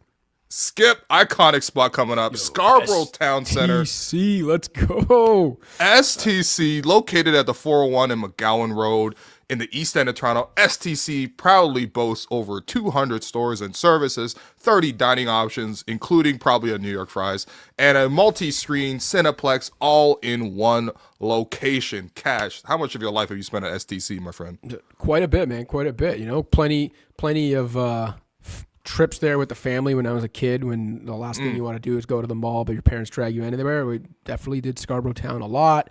Movie theater there when I got older, you know, started hanging with friends and stuff. But yeah, no, Scarborough Town Center, an iconic spot. Also, again, like I mentioned, I'm, grew up in North Scarborough, so it was like Scarborough Town or Fairview Mall, which was technically in North York, but a lot of people in North Scarborough went there. But Similar. Yeah, Both ended up getting borderline. revamped at some point, and they're both a lot nicer now. There's more selection. There's a few more high-end stores than there used to be. Not high-end, but higher end than it used to be. But yeah, the original, the OG SDC, OG Fairview. I have many fond memories there. For sure. I would say Fairview's probably a little nicer now. If I had to say, they got probably better food as well. But SCC, super valid. This is it's not one of the nicest malls in the city. I'll say that much. But it has like that old Toronto kind of feel still baked into it. Which I find is like increasingly everything standardized. Like everything kind of looks like Eaton Center now because they're all owned by the same company or whatever. And I like some of the local character. If I want to go to a Toronto mall, I need to see like an old Italian family trying to sell you bootleg Cristiano Ronaldo jerseys. And if it doesn't have one of those, it's not valid to me as a mall. Yeah. Okay. But part of that area too, Scarborough Town Center. Like I remember growing up because the Scarborough Civic Center is there too. Like people that don't know, people that are young don't realize before the city was amalgamated in 97 or 98. Metro Toronto was a region, but there were 6 boroughs, 6 individual cities. Part of Toronto. It was Old Toronto, York, Scarborough, North York, East York, Etobicoke, and they each had their own like city halls and mayors and councillors. Scarborough Civic Center was by Scarborough Town Center. There's an outdoor skating rink there, so plenty of memories there. Man. Yo, we got the five families and this pygmy thing over here. That's what Toronto was actually. Number 8 on the list, RC Harris water treatment plant. And a lot of people might be asking, why is a water treatment plant on here? That's because you don't know ball, okay? When you talk about wedding locations, photo locations, I mean, you're not getting married at the water treatment plant, but you probably will take some nice photos here, okay? Cash, let the streets know about this because this is probably from your stint living in more towards the south because this is again iconic piece of Scarborough architecture here. Look at this! Look, Shorty's taking a picture right there. Yo, wait, come on, man! Is that Venice? Is that Vienna? No, it's the RC water treatment plant. Okay. Also grew up knowing a lot about this because so both my parents actually worked for the city, but my dad worked for Toronto Water, so. I grew up learning all about Toronto water and how it's treated and the treatment plants and all that stuff. A couple cool trips with my dad when he was working and stuff to see different things like that. Oh, take your kids to work day? Did he take you to RC Harris? Cool, that'd be kind of sick. So I know all about Scarborough RC Harris water treatment plant. The genuine local recommendation is, how Toronto has like doors open once a year for like a weekend. This is probably one of the most popular doors open spots in all of Toronto, but it's definitely worth it to go. It's actually very pretty. I don't know why it looks like a castle, but it just looks like a castle, even though it's a water treatment plant. Speaking of Pine Barrens, here's Morningside Park. There's some bodies in Morningside Park. Not saying nothing, but damn. Rouge Beach. Rouge Beach. Okay, talk to me about Rouge Beach. I feel this is valid. I'm gonna be honest. I don't know what Rouge Beach is specifically. Like, I don't know if it's a part of Rouge National Park. I don't know. Maybe it's one of those like a place I've been and just didn't realize it was Rouge Beach. But I'm not familiar with Rouge Beach. Yeah, it's if the bluffs are really full, this is like a backup option. Yeah. And the bluffs will be full, by the way. Don't expect to go there by yourself. Scarborough Museum. Scarborough Museum. Oh yeah, in Thompson Park. Okay, yeah. I used to when I played for the Scarborough Blizzard soccer team. We played some home games at Thompson Park, and I think I remember this Scarborough Museum. Shout out Dero, Scarborough legend. Yeah, did he play for the Blizzard as well? So he might have. I'd have to look into that. Dog, they only have parks on here. Okay, obviously there's some things that you got to do in Scarborough that don't include parks, and that's why we're gonna have Cash add his own local recommendations here. Damn, a lot of pressure. What else are we missing from the Scarborough list, man? Give me like 3 things that you have to go do in Scarborough. I mean, as a joke, not that this is a must-do thing, but just as a joke, because I know Will, you also enjoy playing soccer. But there's an old indoor facility called I actually don't know if it's still around. It's called the Claire Lee Soccer Center. It's at Warden and St. Clair, and it's one of those old school indoor soccer places where they have hockey boards. That's insane. There's no outs, bro. You can use the boards And also, it's play insanely futsal, man? Get outta dangerous. here, Like, I remember man. playing there as a Yeah. kid, and it's a disaster. Holy, I see someone's okay. putting in the comments Markham Station. The OG Markham Station, which is in Scarborough, I believe at Markham and Ellesmere, in that range, is legit. It's great. It's the old greasy spoon that everyone loves. It's open all night. It's the best. They've made locations now. Like, there's one in Markham. There's one in Richmond Hill. They just don't hit the same because they're kind of like revamped and a little, nicer, but Okay. they don't. You they also just don't hit can't the same go 'cause there before like 3 a.m. on a know, Friday like or this- Saturday night. Yeah. Markham Station, I want it grimy. I want that greasy spoon type of a deal. I want it to be after 1 a.m. Like, Hey, Cash, So what are you shout out- ordering? What are you ordering at? at the Markham spot, Station, I mean, you can order anything. It's all you can. all-day it's all-day breakfast food? breakfast. Yeah. All day Okay. breakfast, but you can get burgers, you can get wings, you can get. Yeah. There's a lot of different things you can get there, but I usually Oh, stick okay, to like okay. a breakfast type stuff: bacon, pea-meal bacon. Think like a home Tom's fries. Dairy Free situation, but like kind of a bigger spot. Yeah, yeah. Okay. Okay. Yeah. I remember, like post clubbing, one of our friends like just turned 19, so he was like taken out for his like first legal drinking night, and just like, half of your group of friends are eating inside Markham Station, the other half are tending to someone who's throwing up outside in the parking lot. what a kinda vibe. Yo. Yeah. You guys ever heard of Taps, an old Scarborough bar at Tapscott Road? Can't remember what Ooh, the I intersection don't was, remember, Tapscott and Tell me what, about- but it tell was me about called Taps, and it was Taps, kind of like this old bar. Everyone in there is like twice your age. My brother-in-law did his 25th birthday there. It's pretty funny. Some iconic Scarborough spots, but the Jack Astor's at STC. I think I did my grade 8 grad there. You mentioned Metro Square earlier, and Metro No, Square so, is an incredible spot. That's because that's exactly where I grew up, like Steeles between Pharmacy Yeah. and Warden, south of Steeles. I think Metro Square is technically on the Markham side. I grew up south. Yeah, of because it's on the side. north end. Yeah. Yeah. Is it? But- yes. Yeah. Yeah, it is. But that Metro Square, hidden gem there, like a lot of cool food spots that people don't realize. The are there, 'cause Taiwanese now- bento box spot that was there for the longest time was like one of the best. Like my I don't know parents if I would go went there all there. the time. Yeah. There's a good dumpling spot in yeah. there. Okay. My lawyer's in there.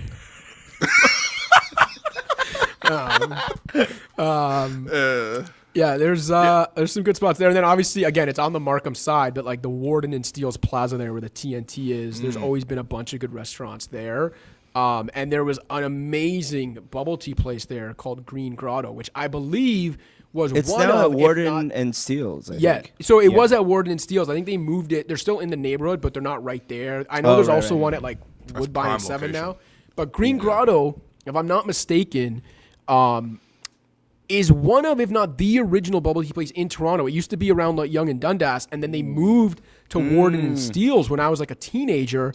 And so it became the go-to spot because it was like always bumping in there. It was open Yeah. late. They also did man. food. It's where I discovered Green red bean Grotto. on mochi. It was, Yeah, they nice. did, and condensed Taiwanese milk popcorn toast. chicken. No, that was big they there, yeah. Green Grotto was great. Sometimes they had live music. Did they put the bowl of popcorn on your table Yes, every bowl time? of popcorn, Yeah, of course. yeah. Yeah. For a while, they actually used to do the shrimp chips, shrimp sticks. Okay. Like, Yeah. And then they stopped doing that and started doing popcorn. But yeah, Oh shout out right, Green Grotto. you also had a Destiny at Silver Star. Silver Star was like a spot for a Silver while. Star was good. That was like down Yeah. the street from Pacific Mall. Yeah. Did you? How many times? Pacific did you, Mall. How did take we a not shorty? mention Pacific Mall? I know. I was gonna say yeah, Pacific yeah. Mall not being on here is pure racism. Again, but it's fine. technically on the Markham side because it's on the north It side of is, Steel. yeah. But it's a Scarborough staple. I mean, if Come you're on. real shared. OG, it's like before Pacific Mall, like I remember having to go with my grandparents. Like I learned how to use an abacus at Market Village. Wow. Yeah. I remember Market I Village. got accused for shoplifting at Market Village once. No, that's Yeah. Scarborough to the core. Also, You ever take a shorty to Club 300? I say What's JR got? JR saying Kennedy Commons. Shout out Kennedy Commons when that AMC 20 was bumping. It was like one of the only theaters at the time in the I'm neighborhood that had the outside in an reclinable AMC. seats. They had the reclinable seats. Shout out Kennedy Commons, man. The mans were doing unspeakable things in the reclinable seats at Kennedy Commons, dog. Little Starbucks and chapters before. Streets keep wanting to mention the Warden Station patty place, all timer. Sure. I mean, yeah, for sure. That was always a debate, Warden Station or Islington Station. I'm not gonna lie to you. Even though I've had way more Islington station patties, I think the Warren station patties were superior. I think they were maybe supplied by the same supplier though, so it's purely like, do you like East End or West End? But yeah, whatever, exactly. Which fine. I'll always be It's an East fine. End guy. But yeah, and then just obviously there's just like the variety of amazing food places you can get Of course, all man. around Scarborough. Like Of no matter course. what kind of food you want, it's there. Even Even like any you know, Caribbean spot on Kingston Road between Morningside and No. Eglinton, of course, man. and Legendary. like I said, even obviously we Can't know like miss. the great Chinese restaurants everywhere. One of my favorite pho places was at Kennedy and Shepherd, I believe it was. The original Korean grill house was at Midland and Finch, I think. Like, Oh yeah. Alex was shouting and that then, out too. Yo, even like as an Italian growing up in Scarborough, people don't realize there's a lot of like great Italian spots and a lot of like great like family like mom and pop type Italian spots and bakeries. There used to be Agincourt Bakery at Pharmacy and Finch, which had the best veal sandwiches in the city. Like people think California's is great. Don't get me wrong; they make great veal sandwiches. The best veal sandwiches in the city were at Agincourt Bakery at Pharmacy and Finch. And this is coming from an Italian, man. Come yeah. on now. No. And like there's some still around, like Francesca Bakery, Colangelo's. Yeah, there's still some good Right? Italian spots. Will I have another? Colangelo's is crazy, man. Sorry. I have another Costanza throwback Bakery, photo for you, Calabria Will, Bakery, one of from those. Scarborough days. Okay, This let's is see it. from the York University Asian Focus bowling tournament hosted at Club 300. Oh, Wow. Yo, basically, these 5 people and Cash, that was his friend group. Come on, man. That's jokes. Yo, holy Yeah. shit. Did you guys get a group rate on the same haircut or what, man? You want to? Should we pull some of your haircuts from back in the day? Has anyone ever seen clean shaven Will Lou? Yeah, it's a It's a traumatic cursed experience. image. Yeah, yeah. No, put this image back up, though. What's going on? All right, Jerome, explain this whole situation, please. Okay, so I think everyone on my team outside of me like just didn't know how to bowl. But Okay. thankfully, like I was able to carry the team. I think we won this tournament, which was funny Really? against like Okay. people. It was for Asian Focus, which I think was like a someone made a club that was supposed to be generated toward charitable causes. I don't know that they ever raised a single dollar for anything. Hey, that's- But it was just whatever, like man. Asian social events, at York University. But I think what we did was we made our team something like Asian X in that, like, we get strikes. Oh, okay. Is that So why you that's guys we're doing Black making the X Panther in it. way before Black Yeah, Panther? yeah. This is Yellow Club 300 Panthers. forever. Yeah.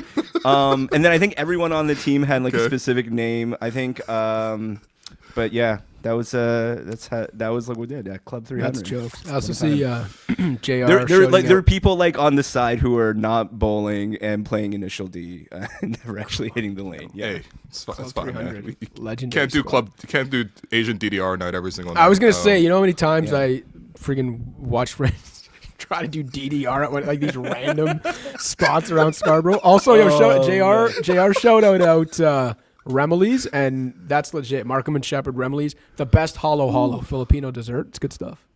Oh, we them boys, man. Come on now.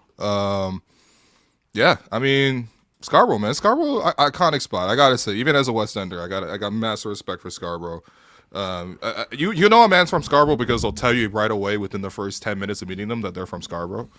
And nobody's more honestly- Scarborough than Cash, man. Seriously. Well, I mean, honestly, another friend of the show might take a lot of exception for not being a part of this segment, so we might have to do a part 2 with Jordan Hales at some point.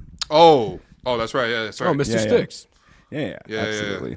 You guys, I you didn't guys know should have is gone he a bar Scarborough for guy? I bar. didn't know that. Oh, he's a Scarborough guy through. Oh, and through. come on, man. Yeah. Come on, man. He's Love to hear like, it. yeah, Love to hear it. exactly. Yeah.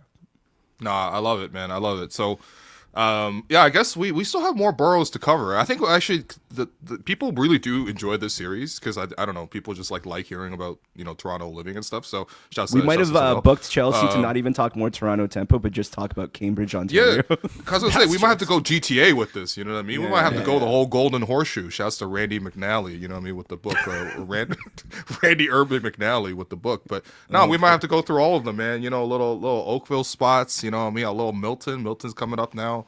Probably get off the highway or some shit. But these are the true spots. Okay, we're talking 5 boroughs. You know what I mean? Well, that's New York, really, but that's also Toronto. All right, so Shout out- Cash, we appreciate you. Yeah, Representing I was well. gonna say, shout out Dentonia Golf Course. It's like a par 3 course that What are a you lot of talking people, about, a lot of Scarborough people learn to golf there because it's a small little par 3 course. I think it's a Victoria Park in Danforth. And to someone in the comments earlier who was asking if VP is Scarborough, it is. East of VP is Scarborough. West of VP is North York. So Look at these recommendations. shout out, They're just shout flying out in right now. the man. old Niceys in the Chester Lee neighborhood. Used to be some great stuff there. Oh man. What else we got here? Everyone's imitating the Scarborough accent. I don't even know what that is. What's the Scarborough accent, man? Well, I assume I don't know. But it's just like when people say the Toronto accent, and it's just like people trying to speak patois, and it comes across terrible. And Hey, you gotta leave that. You gotta leave that in middle school. You know what I mean? Like That's you, what I'm you saying, have like explore it in middle school, but you gotta grow out because otherwise you look like Chet Hanks. Like it's just not dude, I was literally just gonna say you end up with people like Chet Hanks who think they're cool or like honoring a culture somehow. Meanwhile, they're just appropriating it and then saying it's like a Toronto accent or a Scarborough accent. It's like no. No, listen. I think you and I both have the great benefit of growing up in a very multicultural society. You go to school. I don't know what your classrooms look like, but I look back at my 7th grade photos recently, and I'm just like, it's like Noah's Ark, bro. We got 2 of each. You know, No, for real, man. That's you know what I the mean? beauty. That is the beauty of growing up in places like Scarborough. It's why I'm so happy 100%. that like that's where my parents moved. It's where like growing up, and you know this. Like I always whenever like people like talk about like Woodbridge is where the Italians are, I'd be like no. Like the real Italians stayed in the 416. I never ever wanted to grow up in a place. I would never want if I have kids one day, I never want them to grow up in a place where like everyone is one culture or whatever. Like growing up in a melting pot is the best thing I think for a kid. Yep. Having a diverse friend group is the best thing for a kid. Oh, for sure, man. Wouldn't have it any other way, man. There you go, Cash. We appreciate you. Check out everything Cash does at theScore. By the way, I've been meaning to say this to you ever since you popped on, but you look like the old iPod commercials. Just the iPod headphones and the green screen behind you. It's perfect. Keeping it old But I school. appreciate you, man. Thank Yeah. you. And you Right held back. it down. You held it down. 'Cause Alex could not have done a Scarborough thing because, you're not a real Scarborough. You're not a real Scarbarian, okay? He or Markham-tonian or whatever the hell those guys are called. Actually, I think he's a Richmond Hillian, whatever the hell they are, which technically no. I am now too. But in my heart, I'll always be Scarborough. There you go. Cash, we appreciate you. Follow everything Cash does over at theScore. Go read his stuff. Watch his videos. You know what I mean? That's all. Appreciate you, man. Thanks for having me. It was fun. All right, guys. We'll be back later tonight. Raptors play the Denver Nuggets. We'll see if the Raptors can pull off another win of the year. It'll be great. We'll be here to recap it, win or loss. So appreciate you guys. Thanks to both Cash and Chelsea for coming on this episode. And we'll see you tonight.